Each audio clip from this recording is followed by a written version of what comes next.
تو بدقسمتی یہ ہے کہ پاکستان کے اندر جو انصاف مہیا کرنے والے ادارے ہیں وہ جو اس وقت صورتحال ہے، سیاسی فیصلے تو بہت زیادہ ہو رہے ہیں، سیاسی لوگوں پر اور سیاستدانوں کے خلاف کیسز بھی چل رہے ہیں، اور آئے روز جو ہے از خود نوٹس بھی لیے جا رہے ہیں، سب کچھ ہو رہا ہے، لیکن سماجی فیصلے نہیں ہو پا رہے، سماج کو جو مسائل درپیش ہیں وہ نہیں ہو رہے۔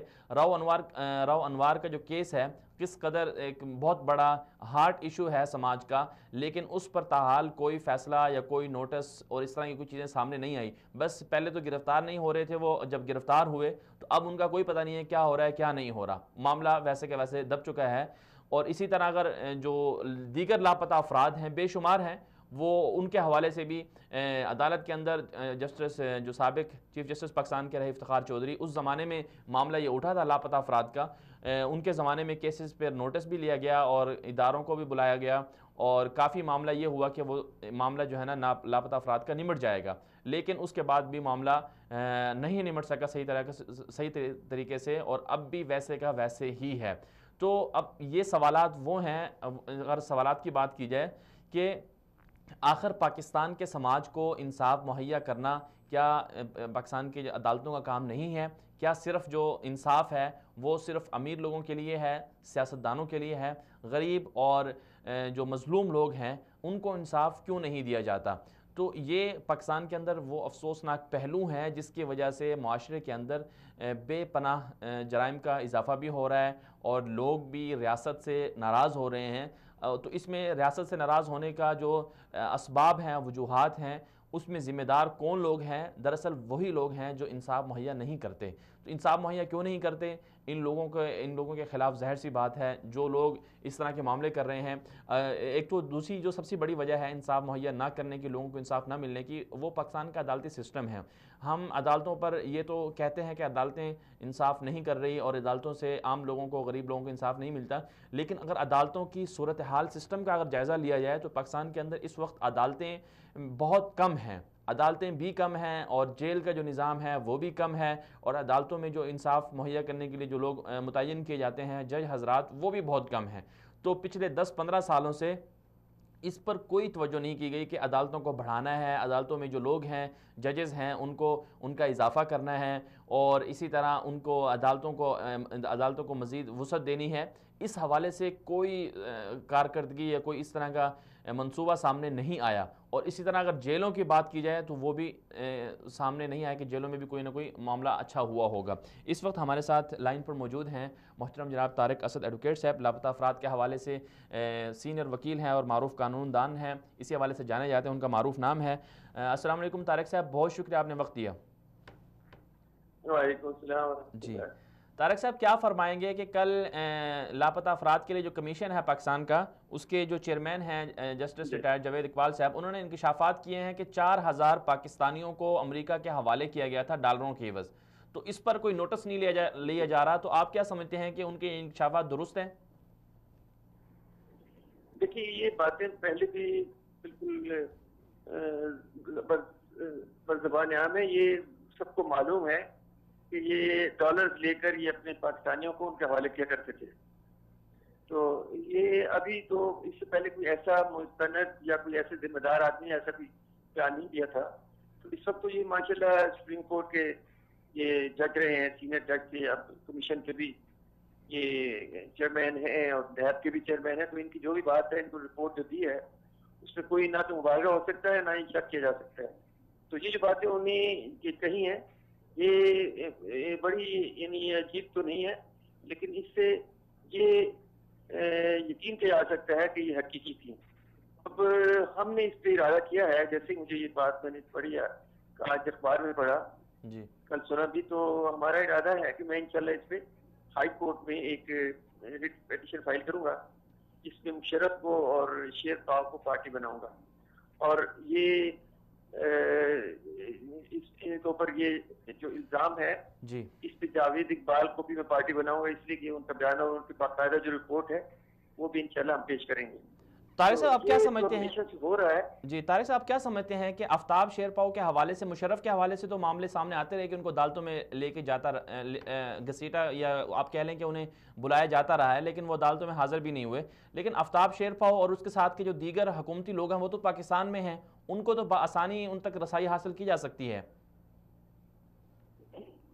دیکھیے یہ بات آپ کی درست ہے، لیکن یہ جو ہمارے عدلیہ ہے، جی اس کے جج ہیں، یہ آزاد نہیں ہے.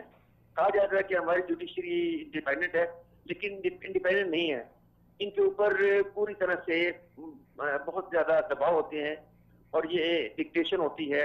یہ خود اپنے فیصلے خود نہیں کرتے، یہ بالکل اس میں کوئی شک نہیں ہے. اور آپ کو معلوم ہوا کہ میں نے پچھلے دنوں اسی طرح ہوا کہ D G I S P R نے کہا کہ 7 شریف میں 88 بندے مارے گئے، تو ہم نے 100 بندہ شام کو رات کو مار دیا. تو میں نے اس پہ پیٹیشن کی ہائی کورٹ میں، اس کو میرا خیال 1 سال سے زیادہ ہو گیا وہ پڑی ہے. تو جج ڈرتے ہیں، ایسی پیٹیشن کو سنتے بھی نہیں ہیں. تو یہ بھی ایسا ہے کہ اس سے ہمیں کوئی خاطر خواہ نتیجہ تو برآمد نہیں ہوگا، کیونکہ عدالتیں، یہ جج جو ہیں یہ اپنے بیچارے نوکریاں کر رہے ہیں، اور اپنی پروموشن اور اپنی آگے ترقیوں کے لیے، یا اس کے بعد بھی ریٹائر ہونے کے بھی نوکریوں کی تلاش کرتے ہیں. تو اس لیے ان سے کوئی اچھی امید تو نہیں کی جا سکتی.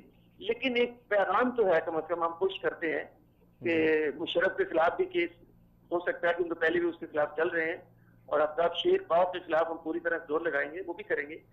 تو اس وقت کے جو سیکٹری ہیں اس کو بھی ہم اس میں انوالو کریں گے. باقی یہ ہے کہ اس سے آپ کا جو خیال ہے کہ ان کے اوپر کچھ بھی یعنی ایکشن نہیں ہوتا، یہ بات درست ہے، اور یہ بہت مشکل ہے، کیونکہ پیچھے ان کے آپ کو معلوم ہے کہ وہ طاقتور قسم کے لوگ ہیں. کھل کے بات کریں تو طارق صاحب بھی ہیں، جی کیونکہ وہ بھی ساتھ اس کے. جی طارق صاحب، لیکن حکومت کے جو اراکین ہیں پارلیمنٹ کے اندر بھی تو یہ معاملہ، اس کو پارلیمنٹ یا حکومت بھی تو ایک فریق بن سکتی ہے نا کہ وہ مشرف کے خلاف کیس کو اور آفتاب شیرپاؤ کے خلاف کیس کو فائل کریں، اور جو پارلیمنٹ کے دیگر ممبران ہیں وہ بھی تو سامنے آ سکتے ہیں نا کہ آواز اٹھائیں، اس میں قرارداد پیش کی جائے. ہاں جی، دیکھیے اس میں ہماری وفاقی حکومت کو جو ہم پارٹی لازمی بنانا ہے نا، ہم وفاقی حکومت کو بنانا ہے، ہم نے منسٹری آف فارن افیئرس کو، منسٹری آف ڈیفینس کو بنانا ہے. تو ان کے ساتھ جنہوں نے وہ کیا ان کو پھر ہم نے رسپونڈنٹ ان کو ہی بنانا ہے. تو یہ تو ہوگا، لیکن یہ ہے کہ جیسے آپ نے کہا کہ پارلیمنٹ میں بھی اس کی آواز اٹھانی چاہیے، یہ بھی ممکن ہے، یہ کیا جا سکتا ہے. اس میں تو انشاءاللہ کچھ پیش رفت کریں گے اور بات کریں گے.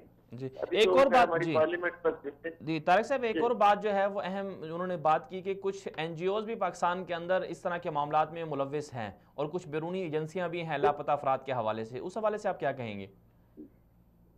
یہ تو آپ کو معلوم ہی ہے کہ ہمارے یہاں این جی اوز، بہت ساری این جی اوز ہیں ایسی جو کہ ان کے لیے کام کرتی ہیں.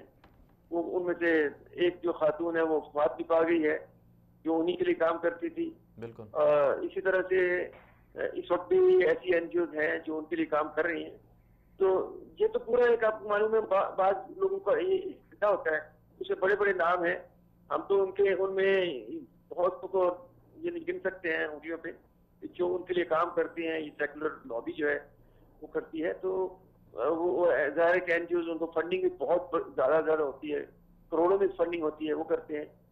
تو اب سب ایک اور بات، جی طارق صاحب ایک اور بات جو ہے کہ 4000 سے زیادہ، 4900 سے کچھ زیادہ جو ہے نا کیسز فائل ہوئے تھے. انہوں نے کہا کہ 3000 اور کچھ کیسز جو ہے نا نمٹا دیے گئے ہیں. تو آپ کیا سمجھتے ہیں کہ اتنے تعداد میں کیس نمٹائے گئے ہیں یا اس سے بھی زیادہ لوگ ابھی بھی لاپتہ ہیں؟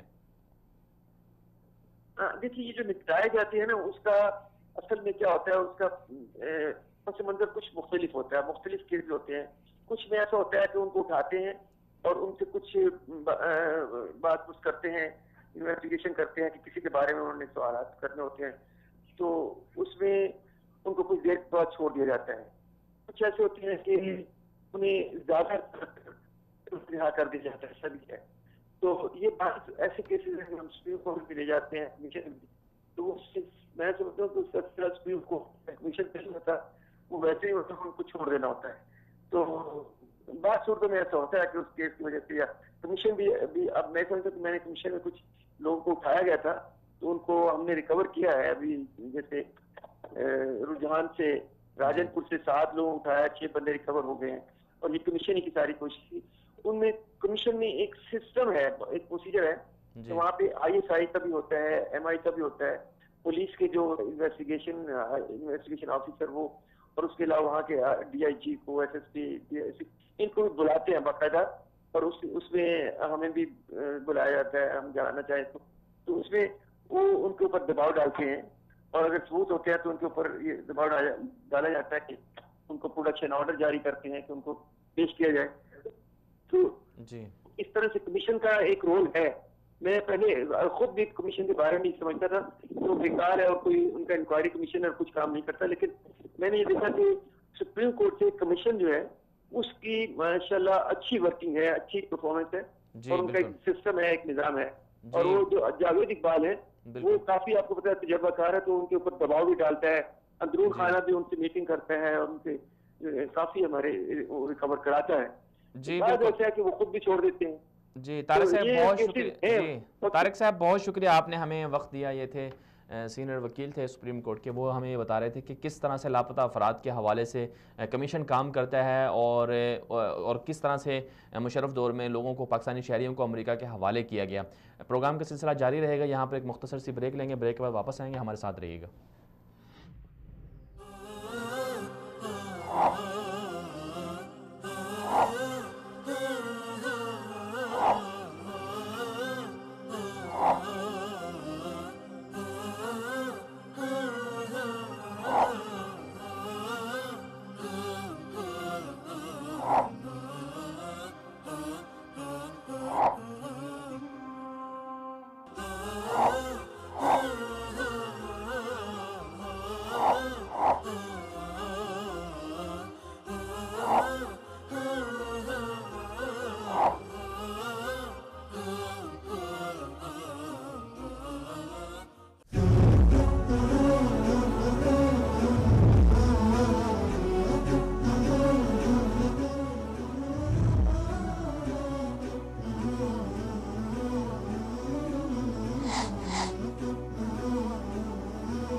قرآن کی بہار، علم کے انوار، سنت کی چھنکار، لسان اردو. قرآن حیات انسان ہے، قرآن ہمارا. کفر کی تاریکی سے اسلام کی روشنی تک کا سفر. انسان ہے قرآن ہم. کتابی ہدایت کے ذریعے راہ راست پر آنے والوں کی داستان. رتبہ اس سنیے ان کی اپنی زبان سے. اس وقت میں نے محسوس کیا کہ کلمہ سچ ہے اور وہ صرف کلمات کا نام نہیں ہے. قرآن ہمارا رہبر ہے. سورۃ البقرہ کو مسلسل پڑھنے کے بعد پھر میں نے یہ بات محسوس کی کہ قرآن پاک کچھ اور حقائق پر بھی مشتمل ہے. سبحان اللہ. اور پھر میں نے قرآن پاک کے معانی کو گہرائی کے ساتھ سمجھنا شروع کیا. کیا شان یہ رب نے. بہت جلد آ رہا ہے قرآن میری ہدایت کا ذریعہ. قرآن ہے. صرف وصال اردو پر.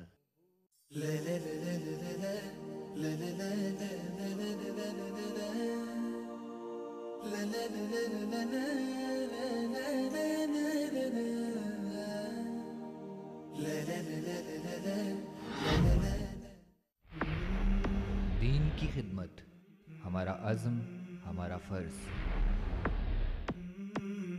سچ سامنے لانا ہمارا مقصد، ہمارا جذبہ.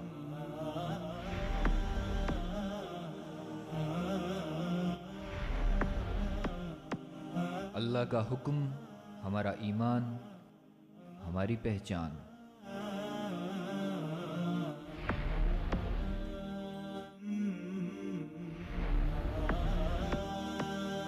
نبی کی سنت ہماری رہنمائی،